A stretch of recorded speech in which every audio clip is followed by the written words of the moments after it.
What's up, bookworms? Welcome to episode 127 of the Cantina Book Club podcast, where readers can find interviews with authors of all genres. I am Megan, self-proclaimed content queen, here to bring you insights from the authors themselves. Today's episode features a chat with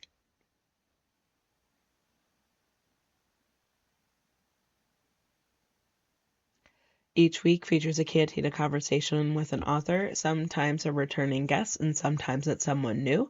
Please be sure to hit that subscribe button so that you never miss an episode, and feel free to browse through existing episodes so that you never miss a previous interview about a book that you finished. Today's episode features a chat with Amy Rossi. We're talking about her book, The Cover Girl. That book is available now. This book was it's serious. It's basically a historical fiction, and it could be potentially triggering, but it is very character driven. And I really enjoyed talking to Amy about her experience writing this, and it is based on an actual real life situation. So that makes it more impactful. But that being said, some spoilers do pop up in these conversations, but this episode is more enjoyable if you've read the book anyway.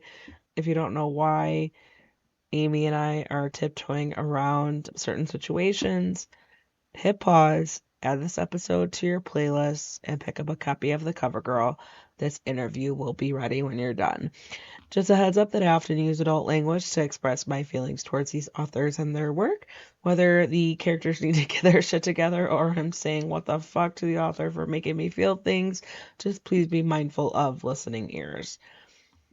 But without further ado, get ready, grab your favorite drink. Here is Amy Rossi.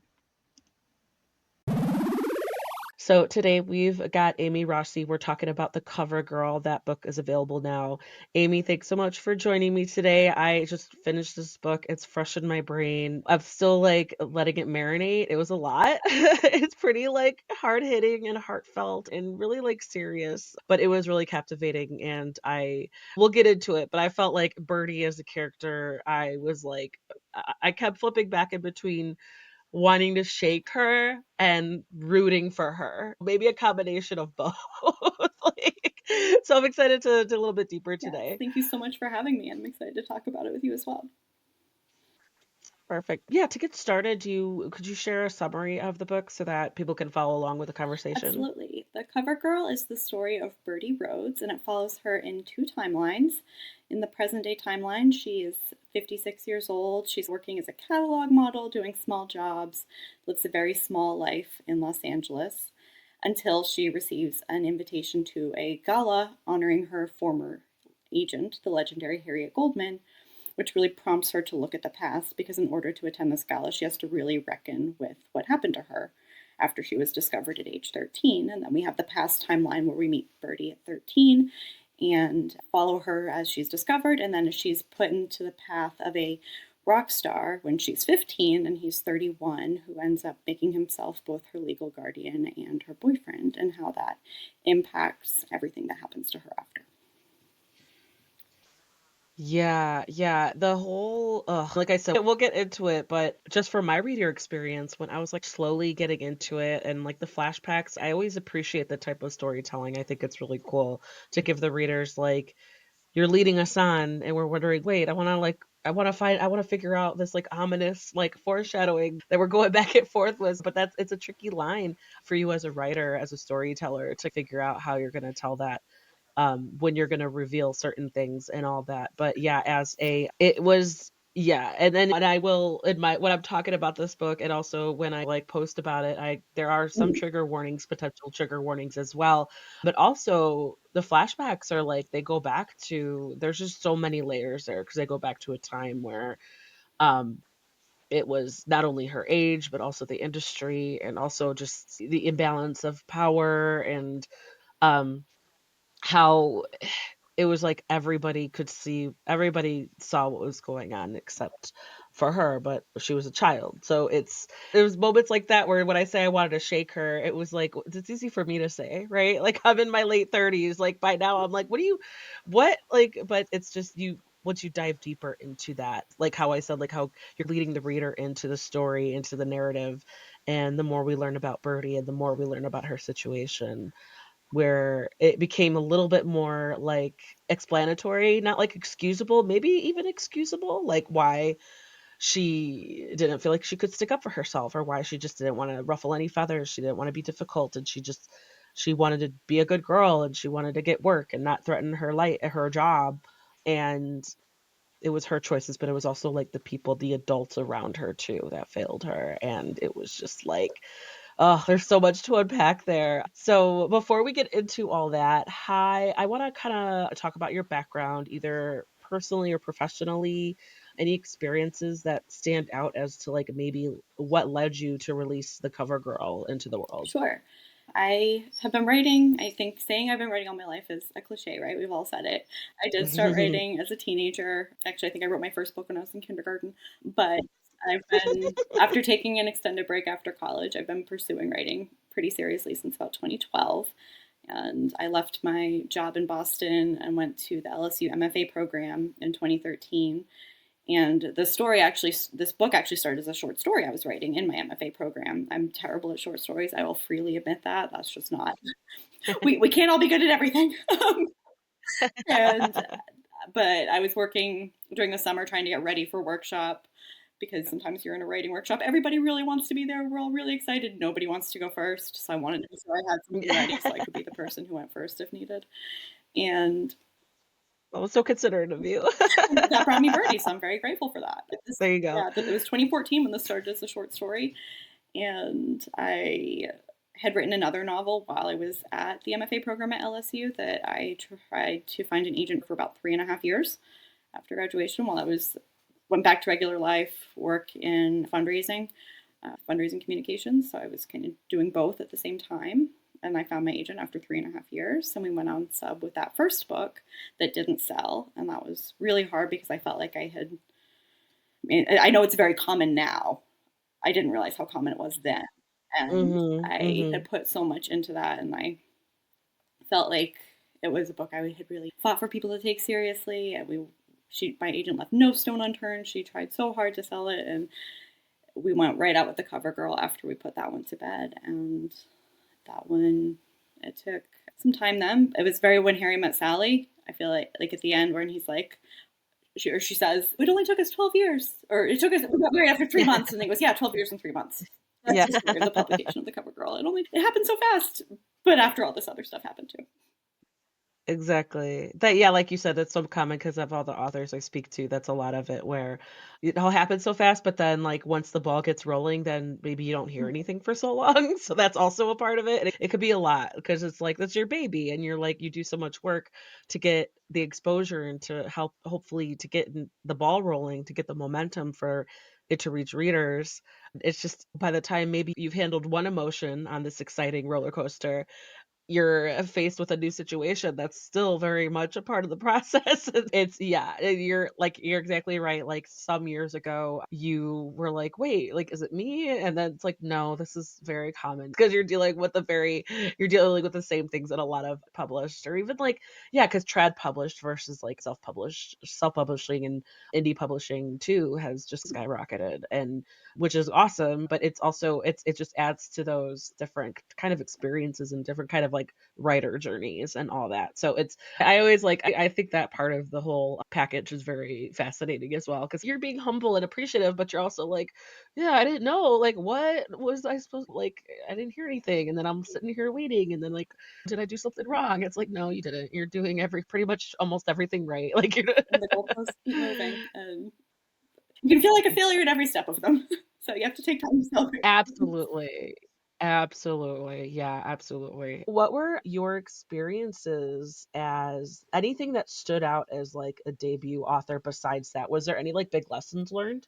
I think probably the biggest lesson learned is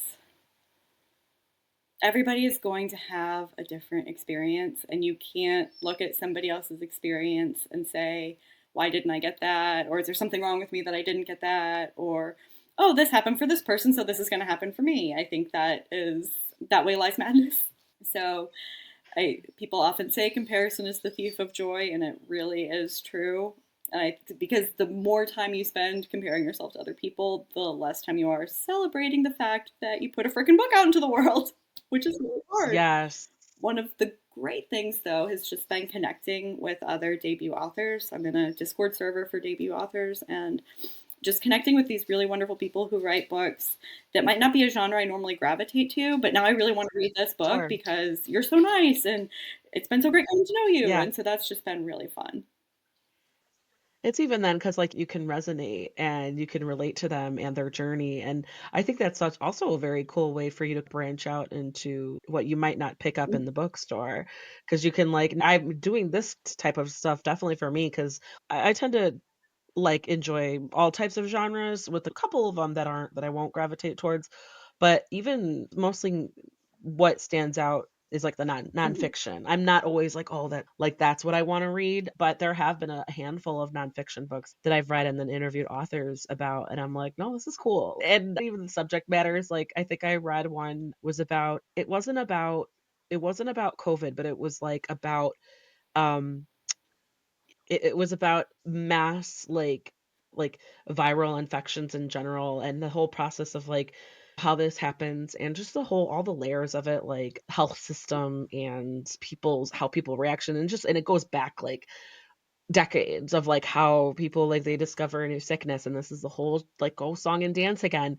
and even though I was like, "This book some parts of it were gross, but you, like, format it in a way where it was still entertaining," like, for lack of better words, it was still engaging and interesting to read, even if it was like, I never would have picked it up. I was like, I never would have, like, picked it up in the bookstore or been, like, interested, and, of course, the guy, he was, like, the author, he was very gracious and knowledgeable, and he was like worked at a university, so he had already like done so much, and he was like, "Oh, I'll just do a book about it." So I thought that yeah, so that's just an example. Yeah, so I agree with you that there's different ways. I think that's awesome. That was like different ways for you to discover new work because yeah, you're like you feel a little bit Yeah. invested in it because of that whole community, and you're just like, "Oh, I want to see the finished product," and then hopefully you hope that they feel the same way about you too, right? Like that they're gonna return the favor a little bit, or they're like, "Oh my gosh, like, Amy's so awesome, like, let's see what her finished product is." Like, Bless. yeah. Alright, we can dive right in because there's a lot. I know I'm, like, looking at my list of questions, and so there's a lot of, like, Mhm. sensitive topics and themes and just Birdie's journey, and even then, like, her journey is literally, like 40 years until she finally, like, it starts to heal, starts to look at things where she's from coming from the perspective of that age and that experience, and so I wanna get started on that and explore, like, gosh, what your journey was as a writer, as an author, as a storyteller. We could start with, like, the research and then also maybe how you, like, navigated that and integrated this potentially like it's like triggering content into this first person narrative. So it's again another cliche. I always knew this was a story I was going to tell, and believe it or not, this was an idea I had when I was about 15 or 16 years old, watching an episode of Behind the Music, where it was Mm, mentioned that the subject of the episode of Behind the Music had become the legal guardian of his teenage girlfriend. And it was like a record scratch moment. And I thought, you can Google rock star underage girlfriend and or rock star legal guardian, and it okay. will be right there. Okay, so then it must have been like a really well known enough because they did a whole special on it. So Yeah, that's okay. there's actually no. Because I'm not like I was born in '87, so that's why it's like some of this I was getting like just doing my best to like get immersed into a time period that I just really do not have any familiarity with, other than being familiar with the music because I grew up listening to certain types of music because that's what my parents listened to, and I it's some of them they're classics for a reason, but I also am not ignorant of the fact that a lot of that world and those habits and behavior were very problematic. But yeah, yeah. So I just okay, so yeah, continue. I won't That's all hound right. you on it. There's no shortage of inspirations, but yes, there was an Yeah. episode of Behind the Music, and so I had this in the back of my mind that this is something people should talk about, like, all the time. This is not right, and then as I was working on a different book about groupie culture in the 80s, I kept coming back to these stories about the baby groupie era with Sable Starr and Laurie Maddox, who were 13, 14, 15 years old, hanging out on the Sunset Strip with all of these big names in rock. And I just kept thinking, like, what happens after that? Who do you become after that? And what does that do to you? And I think Laurie Maddox is a really interesting figure because I've read a lot of what she has said or written about this. She had that essay about David Bowie that was in Thrillist before David Bowie died that got resurfaced after he passed away. And she's not necessarily changed her tune, but as she's gotten older, she's had a lot of different thoughts about her experiences as a baby groupie, quote unquote, two words that should not go together. And so that was really the inspiration. And then, so I'd done all this other research for this other book and it started thinking, like, okay, I really need to start writing this book. And what I did was I wrote it in two separate documents. So the present timeline was in its own document because I really didn't want to have it feel like Okay. it was just filler to like Sure. balance what was happening in the past tense. And I so I really wanted that to exist as its own thing. So I went between the two of them. If I got stuck in one era, I would go back to the other. And I did a lot of research on models. I read a lot of model memoirs. Brooke Shields, she's used fictitiously in this book, but she's, and I think ironically too, because Birdie can people around Birdie point out like, yeah, this happened to Brooke Shields, and like she can't see it. And Yeah, even though that's clearly in her mhm, mind, like almost she's constantly comparing herself to her. I know there's been a couple specials like mhm, documentaries about Brooke Shields, but it's so true and you forget like, oh my God, she's a child and she's a- being forced into this world. So no, that was a great example that a lot of the Brooke Shields is like such a name that people it's so recognizable. And yeah, it is heartbreaking and it does lead you to believe like, yeah, that's messed up. And the fact that there was a whole it wasn't just an isolated incident, like it was people knew about it and either turned a blind eye or maybe amongst their closest circles not everybody turned a blind eye, but it's like what could they do? And just being immersed into Birdie's like narrative, she and a younger Birdie, like when she was young, like before 20 years old, she was you could tell like how like under his thumb she was and because he was like love bombing her and making it so like she was the most important in his world and she like believed him and she was just like, "Yeah, you're my world too." And she was it was very impressionable, right? Like it's of course she like fell head over heels and she felt special. She felt like, "Oh, I was noticed and he only wanted me and he just wanted to keep me and look at all these girls that he could have, but he just wanted me and I was with him." And so it was just it does remind me of like you think of the most toxic relationship you've ever been in, and it's like, for me personally, I was in college, but that was, like, my first serious boyfriend, and I did see a lot of, like, the same where it was like losing that person was, like, the worst thing in the world, and, like, the worst thing I didn't even wanna think about, and I everybody else outside the frame, outside the picture, could see the slower like, the trajectory of how it was gonna go or what he'd been doing, but it was like, I was always gonna justify it or forgive him or be like, it's messed up because love and it's such a messed up emotion. Like it's a beautiful emotion, but it's also like it's destructive and manipulative and you can't see straight. And it makes it could make a lot of simple things very difficult. And on the other hand, it was also her age. Like she was again, she was a child. Her frontal cortex wasn't developed and she like didn't and even like her parents, she wasn't raised to believe that she had agency or she had a right to say no, not even just from her parents, but also from Harriet too, where and then I love Harriet the journey that you put Harriet on too, from in the background because she's like eventually comes to terms with the part that she played too. And it was just I just towards the end of the book, like I don't know, it was probably the last 20 pages or so where I was just like I started feeling like the thickness in like my emotions where I was like, "Oh my god, okay, this is where she's gonna really punch our hearts." I'm like, "What the fuck, Amy? Like, why are you making me feel things?" But no, it's like that's like how you could either I can't relate to Birdie's story, but like I said, like, I wanted to be like, "What are you doing?" But at the same time, I'm like, "Girl, just" I wanted her it's like we all as the reader, as this reader anyway, wanted her to see it Mhm. sooner.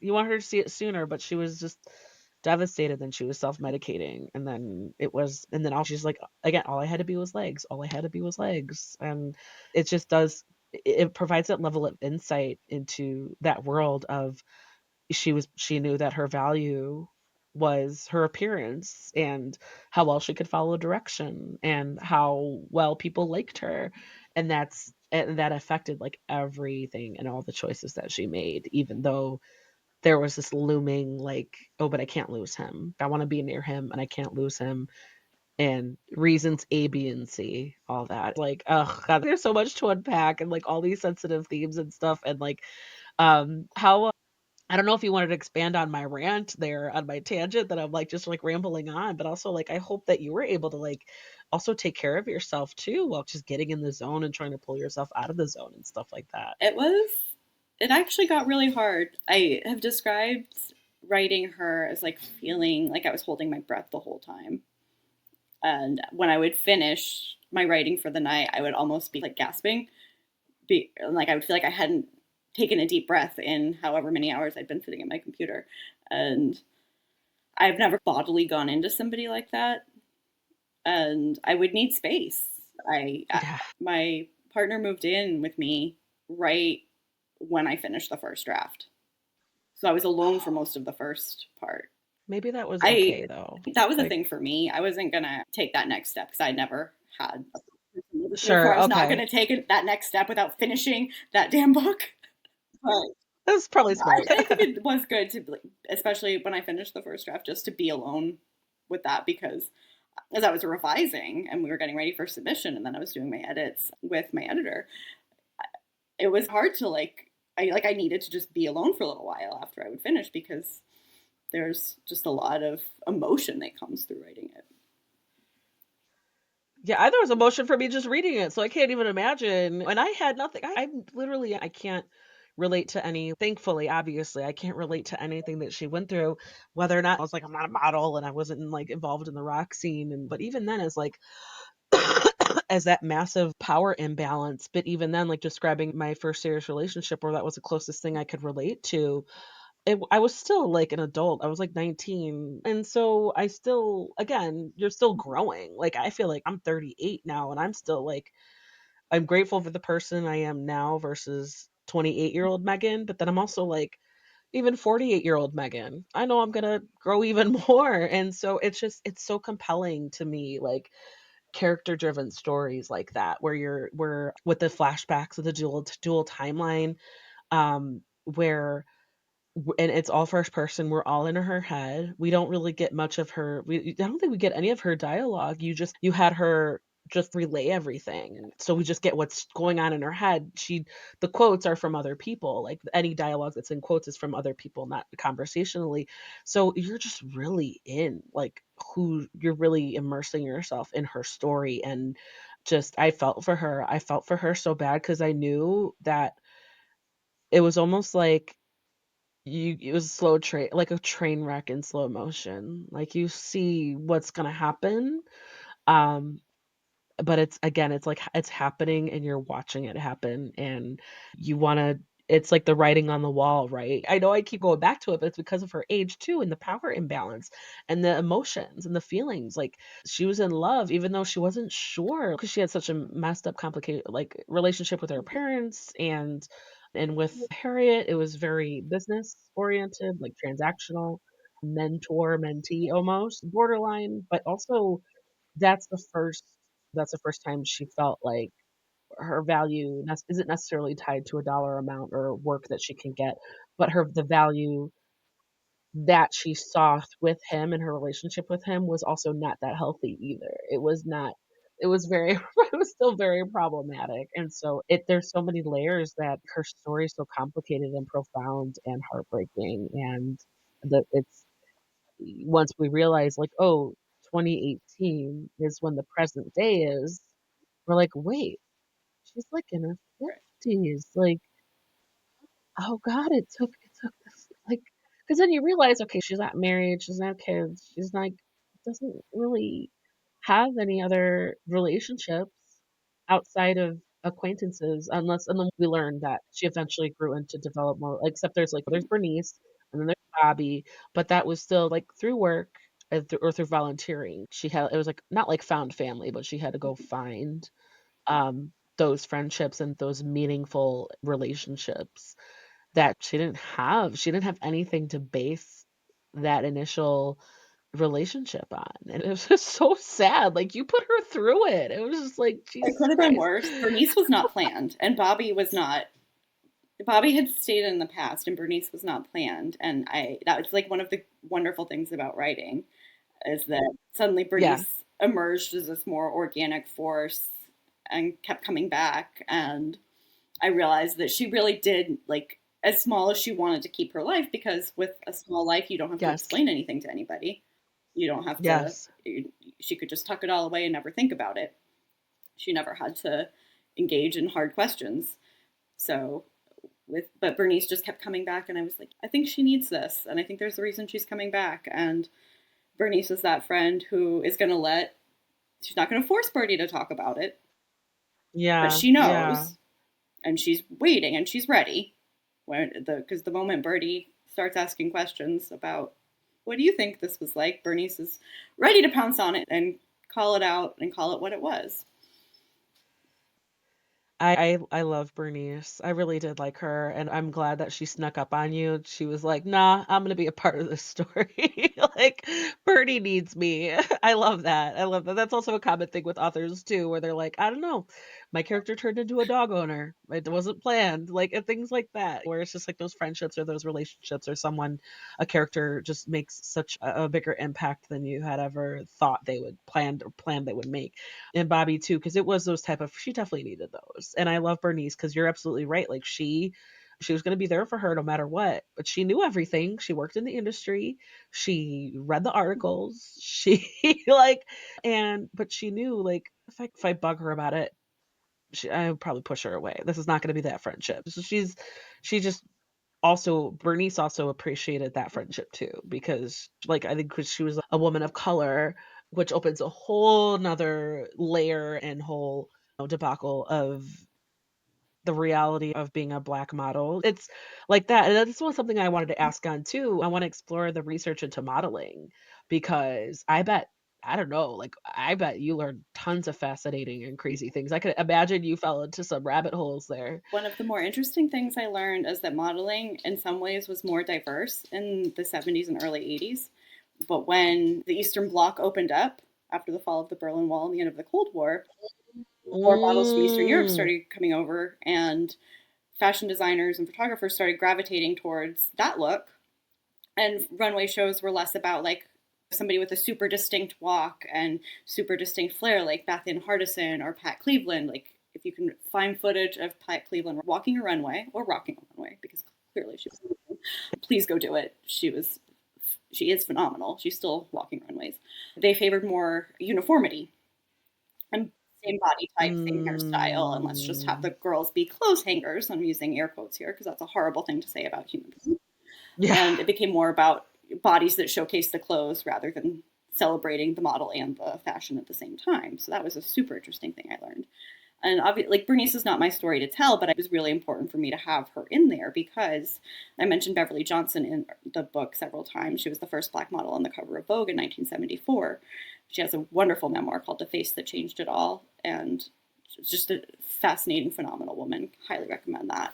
But I really wanted to pay homage to these incredible women like Tracy Norman and Iman and Beverly Johnson and Naomi Sims and all these women who Beth Ann Hardison who like blazed this trail for black models. And I also mentioned the Versailles 1973 fashion show. I think probably maybe one more time than I needed to in the copy, but it's just I cannot.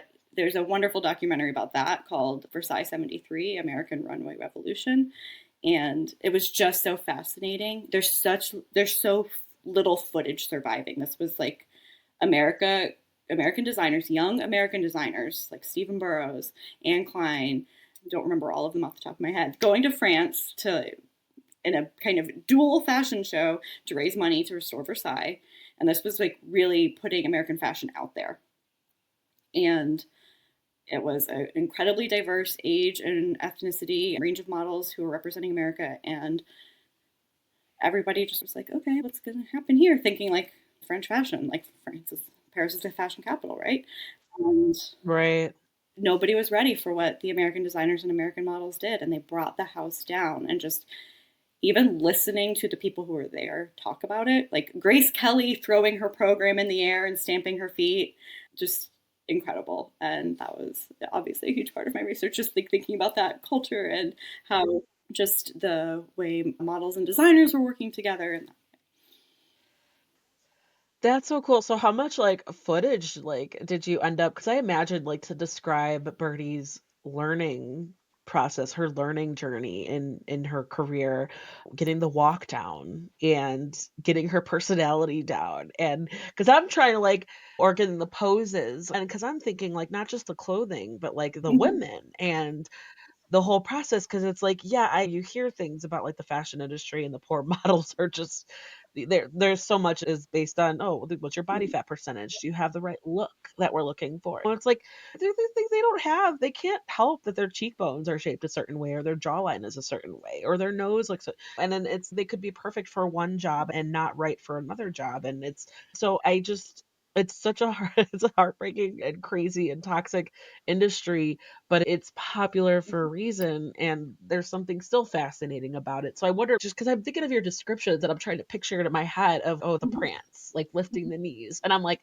I was almost tempted to get up and, like, try it. Like,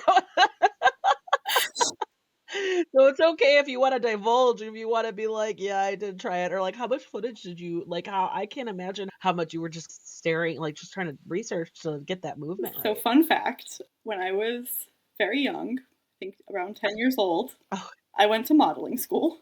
I went to the John Robert Powers School okay. of Modeling. And it's probably a light grift, right? But I really wanted to. I begged my mother, and she was like, fine.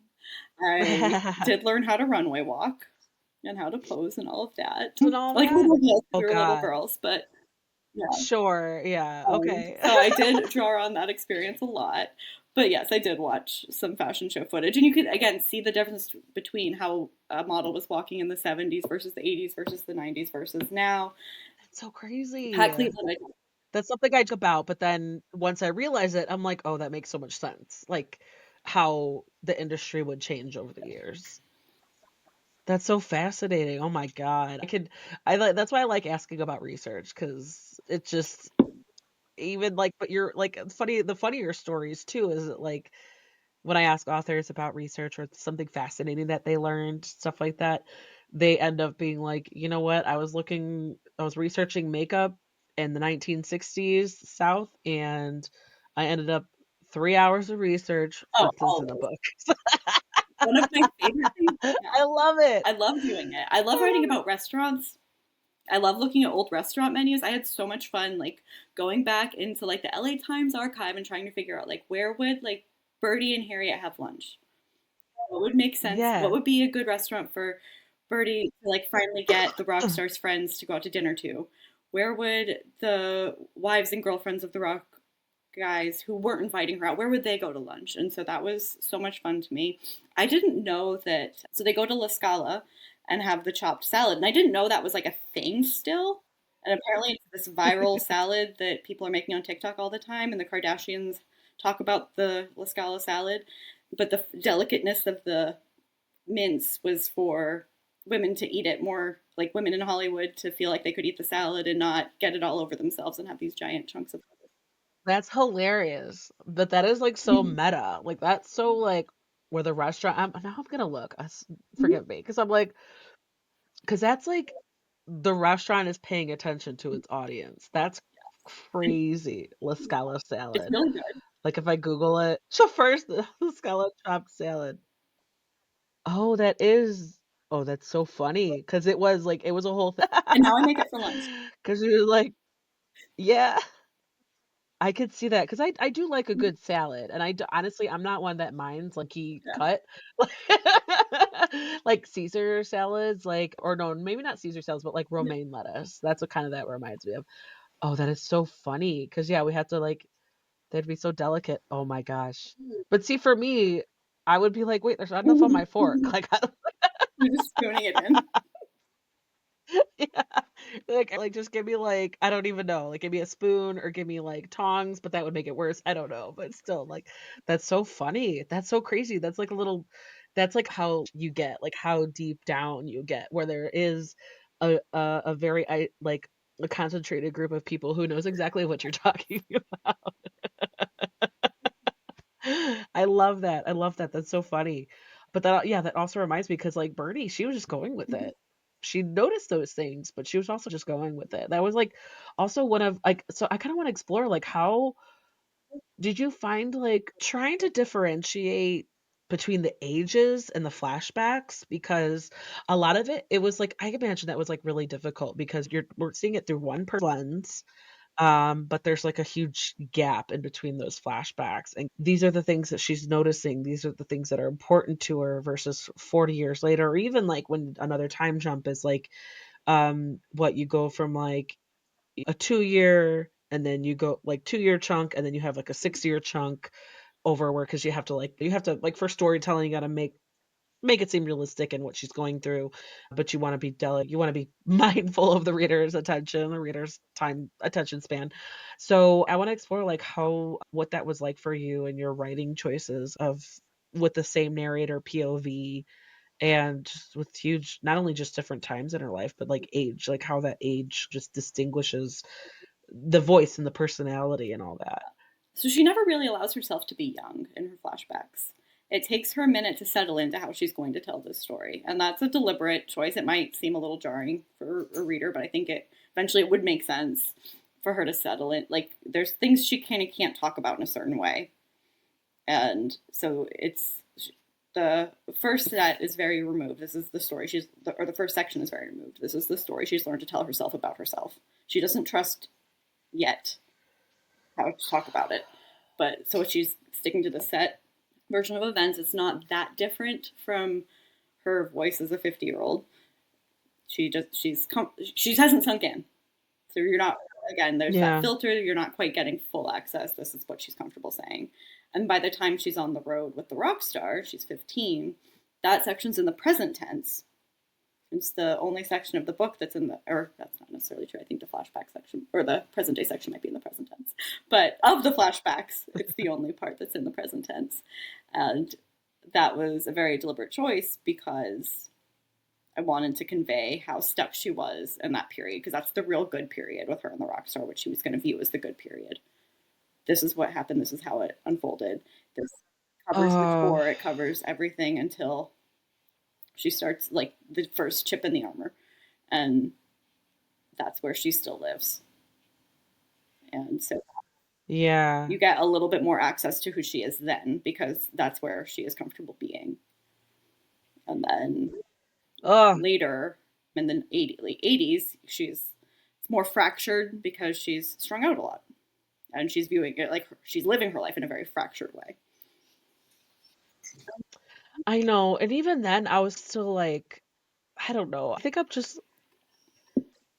I'm an advocate for for female I like to say female rage, but even if you're problematic, I'm gonna still support you because like you need this, you deserve this, and I'm like I guess as the reader, I'm gonna forgive a problematic female character to an extent. But like even this wasn't one of the moments where I wanted to shake Birdie. It was yeah, maybe you need to go through that. It's like you're having a hard time, and I it also is I'm like a chaos agent where I'm like the messier, the more entertaining, the messier, the better, the messier, like the more real almost, where it's no, of course, and because she was young, of course she was going to revert to habits that made her feel good, like the self-medicating and getting the attention that could Mm-hmm. guarantee waking up in beds and or even not even bothering like she mentions like I didn't even make it there just like in bathroom stalls and she's like it's almost like even in her present day narrative where she's like oh god like their grandchildren don't need to know what I've been doing in these stalls. It's like, what I have done in these stalls years ago, and for me, it's like, that's such a reality, and that's such, like, a realistic and also, like, a clue in as to she's still coming to terms with it, like, she understands, like, the messiness of what her life was at a certain point, and but it was almost like the blame wasn't directed Right. appropriately. It's like the readers, we recognize, like, no, it's understandable that you made these choices, and even though there were people around her who deeply cared for him, I think if I'm pronouncing that name right, I loved him. As we I yeah, loved him so much. Like, yeah. he was so And it special. was yeah. Did he sneak up on you, or did he come up out of, like, just an industry relationship type of It thing? he did sneak up on me a little bit because I wanted to get her more into the fashion world because as much as this is a story about a toxic and tragic and traumatic relationship, it is the story of a woman and her life. And so I wanted to be sure that there was a lot of balance with other things that weren't just the rock star and give her these outlets so you can see her reacting and growing and interacting with the world around her that's not just him and see how things could have been possible for her. And Asrian did sneak up on me a bit, but it kept making sense for him to come back, and I really wanted her to have that because that also what is was like in the time. There were plenty of models who had were the muses of Halston and Stephen Burrows and designers like that.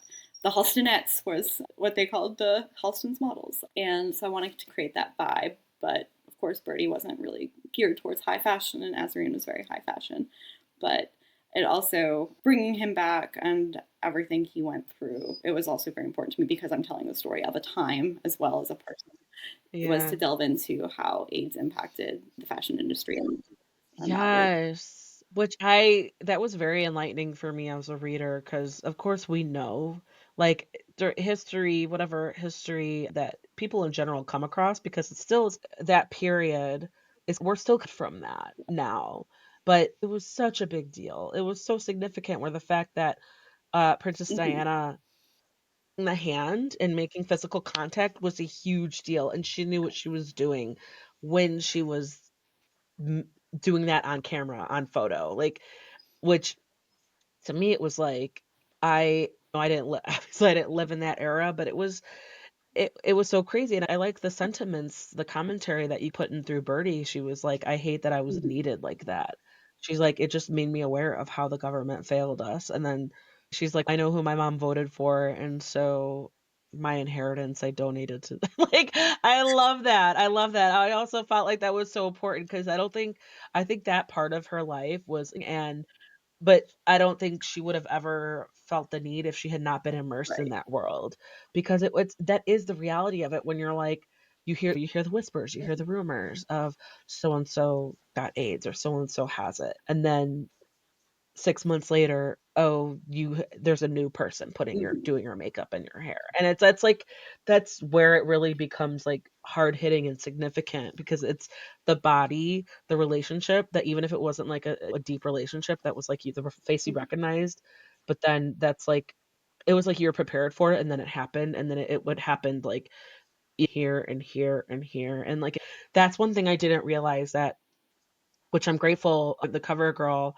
for making me aware of that, was that the fashion industry was so mhm, shook, was so affected by the AIDS epidemic, and it was such a huge thing, and it was like, now we know better. Now we know, like, yes, there's treatment and there's hope, and yeah, you could shake hands and touch them and hug them, and you're not gonna get it. But back then, it was such a thing where it was such a tell were how if you had it or how you reacted to people in your mhm, life who had it.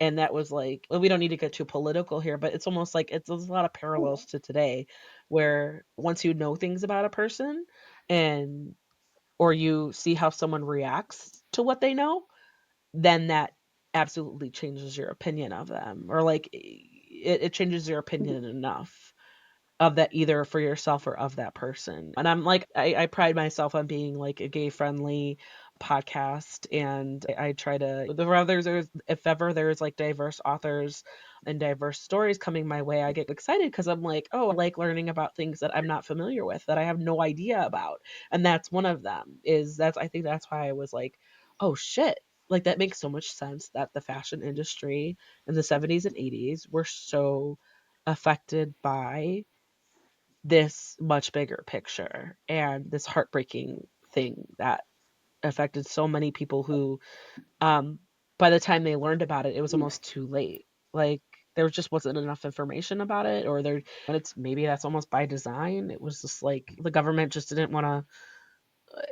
You're not important enough for us to care about mitigating this or treating this, and it's just it's sad because like a lot of that sentiment is still prevalent about Yeah, different issues today. And so that's why no, I appreciate that you made that a significant part because I was reading, he was like, oh, he was like, yeah, he was you could tell he wasn't super jaded by the industry too. Like he was, and she felt like he was safe. She felt a little special with him, a little special relationship with him. And I love that you did that. it was also important for me on a personal level because my own uncle passed away from AIDS related causes in 2000 Mm. when things had changed. The acknowledgments, he Yes, was my Bobby, uncle Uncle Bobby. His Bobby. name is Oh, Bobby, and he was a very special part of my life, and that was my way to pay tribute to him and to honor the impact he had on me as a young person. oh, I love that. I love that. I could just tell Bobby. Like even just like the sentiment, and Bobby was a very likable character. You just like that was like your the little legacy that you could give in your work of your life. Yeah. Oh, that's so special. Yeah, cuz absolutely, cuz I imagine to like watch someone fight that battle and you're prepared for it. I feel like I haven't gotten a break cuz the past few interviews I've done was with like really terminal illness adjacent subject matter. So when I was like when I read that part and when I was like going through your book, I was like, oh, not again. I was like, There, but that's what makes it pull at the heartstrings a little bit more. That's why I always joke about like with authors, I'm like, fuck you for making me feel things because I did not see it coming. So when, like, when I write a review or if I recommend it to people, I'm gonna be like yes, physically prepared. You're gonna feel things like you're gonna. This is not, and not just even for like all the trigger warnings aside. It's like yeah, stuff like that where it's gonna be like, it's sad, and you're gonna be maybe become connected to these characters, and maybe a little attached to the side characters, and then you might George R. R. Martin them. You might. Or like, guess what? There's a reason why I made you like them so much. Oh, I'm gonna throw this at you. It's a two-parter. What were the most challenging parts to write? What were the most enjoyable parts to write? the most challenging parts to write were anything with Birdie and the rock star. I wanted to be really sensitive, especially about the physical aspect of their relationship. I Yeah. didn't want to get too graphic. I wanted it to feel, I wanted it to be true to what she was experiencing and how exciting that would have been for her at the time to feel chosen and to feel feelings that she had not felt without glamorizing or romanticizing or making it seem for a second like the book is on his side. So that was a real fine line to walk. So that was really challenging. And the most enjoyable parts to write were I really enjoyed writing the parts where she would zoom out and go into the third person and have those dissociative moments. That was just a fun challenge for me as a writer. And then because it is a heavy book, anytime Harriet ordered food, that was just everything with Harriet was just fun. I love that. Yeah, because Harriet reminds me of someone who she just like she was really to the point where she could recognize other things and other people. She was just like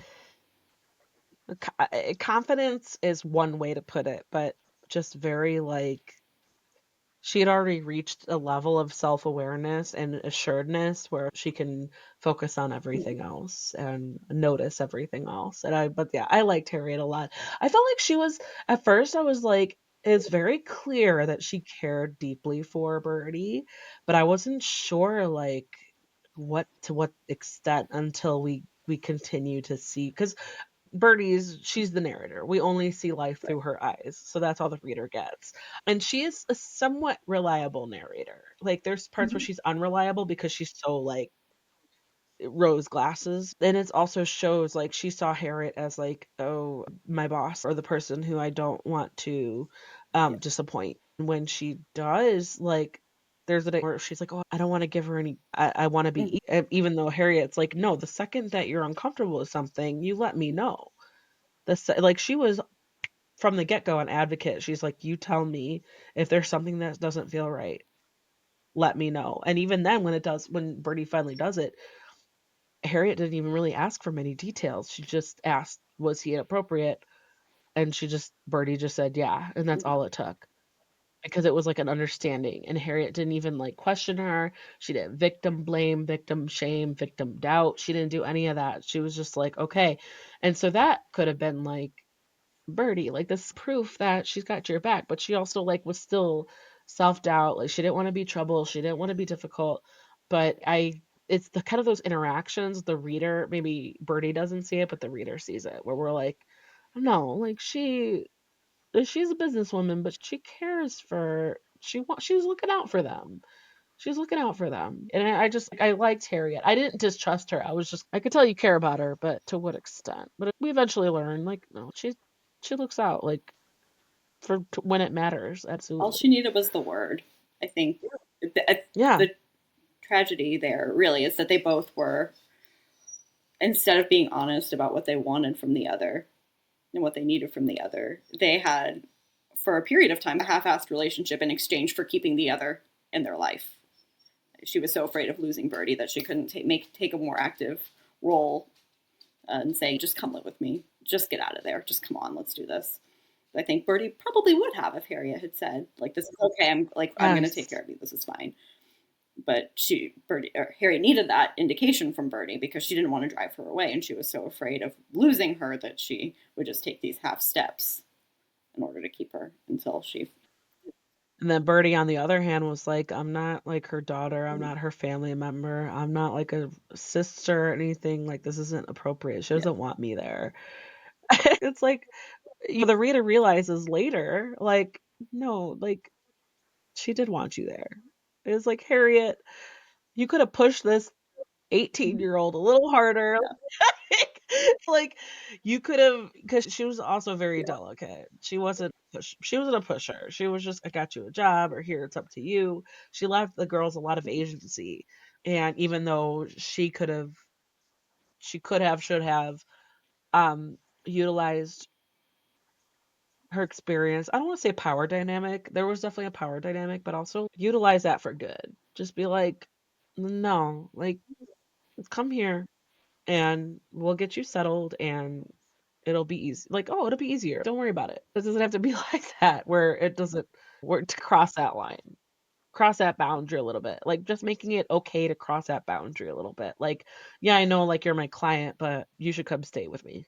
You can, and it's not weird, and I would appreciate it if you stayed with me." Like, it but then there would be, like, there would be less character development on both of their ends. So you had to make it Make it hard. hard. You had to make it hard. Absolutely. Um, okay, so let's see. Ugh. All right, I'm gonna maybe I'll throw some of these things at you. Okay, hopping off of that. What advice do you have for Birdie? What advice do you have for Harriet? I think my advice for both is almost the same. It's just be honest. And for Birdie, trust the people, trust the right people, trust your gut, trust yourself. Because I think she doesn't trust herself at all. She assumes if she wants something, then it's the bad thing, and she's the bad one making the bad Yeah. things happen. She can't choose, and I would want her to just trust her gut and learn how to. If it feels like love, it probably is, and if it doesn't, it's probably not. And I think her learning how to give and receive love is such a big part of the book.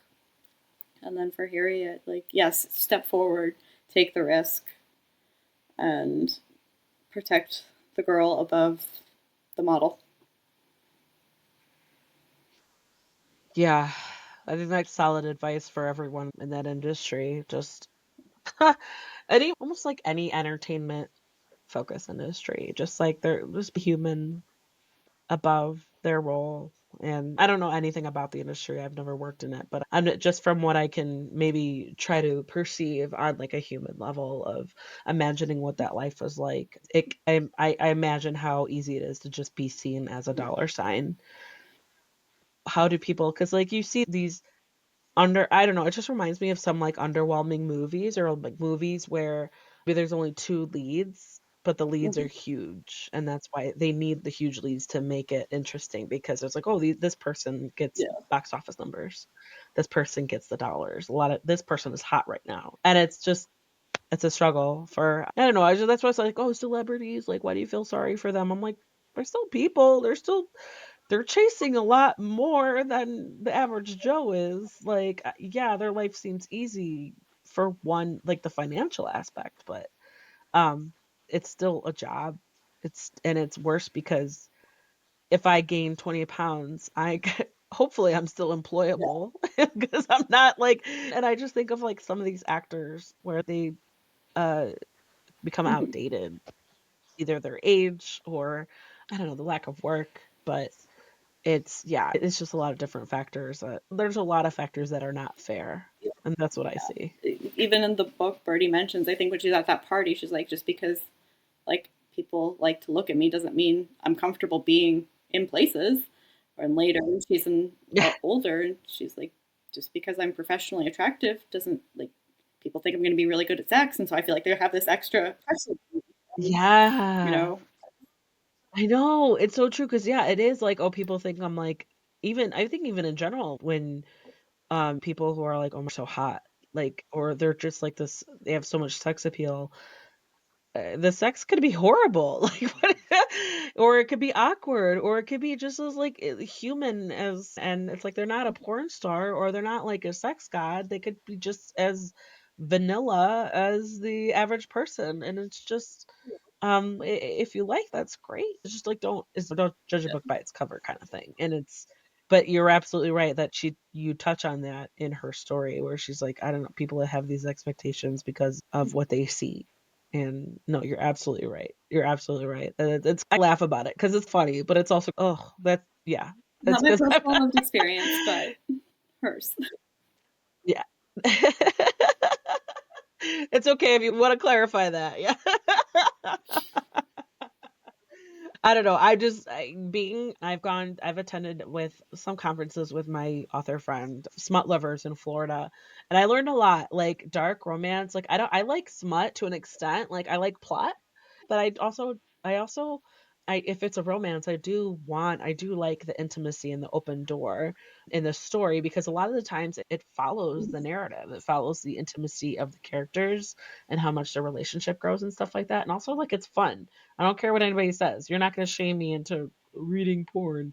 But also there's a responsibility to it, right? And so that's like that what that Birdie how you had Birdie's experience that reminded me of. It's like, no, there's a way to handle it that's not just like, oh, just sex for sex sake. It's no, there's a way to handle it. And it's just like that's also connecting on the emotional level, on the deeper level than that, like where she's like, yeah, people think because I'm this model and I'm all I have to be is legs that I'm just amazing at sex. And when she's like, it could only I almost feel like the Yeah. awkwardness and the self doubt for sure. But no, I think that yeah, that stuff like that is super important too to include. Um, Let's see here. I already talked about this.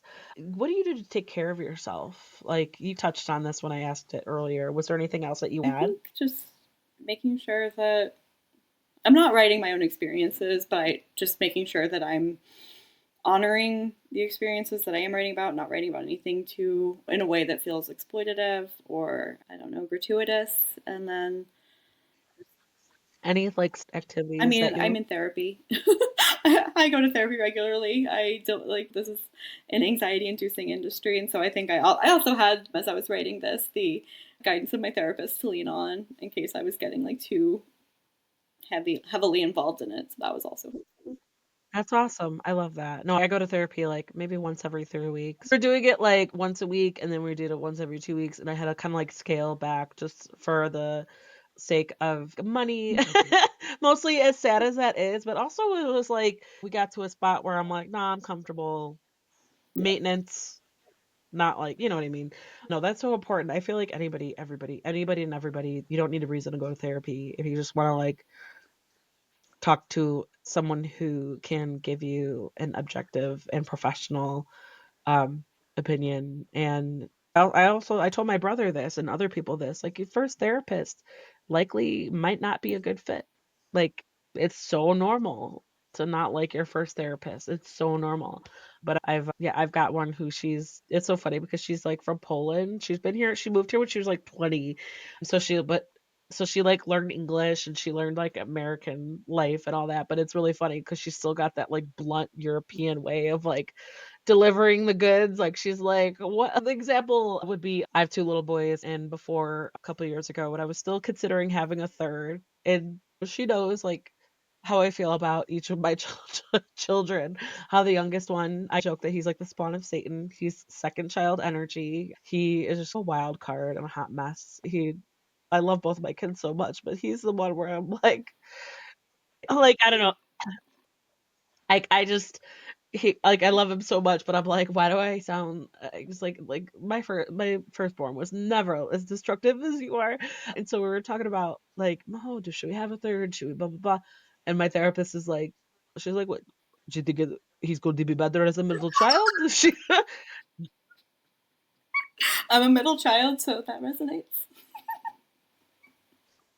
She's like, "What, did you go to be pregnant with a messy toddler?" It's so funny because I'm like, part of me was kind of curious, like, how would he be as a middle child? Like, but at the same time, I'm like, I think I'm good. I think I'm good. And even then, when I was talking to my husband about it, when we're like deciding, I think it was like a night where we were just like, after the kids went to bed, we were watching our shows and I had a couple drinks, and I was like, it was like a little moment like of realization. I turned to him and I was like, think I'm done.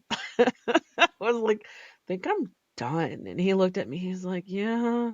He's always wanted three kids, but he understood totally, like he totally understood. And he was like, because I'm like, honey, just imagine we're here with the kids, like chilling after dinner. We're either watching your shows or the kids are on their screen time and we're just chilling, relaxed.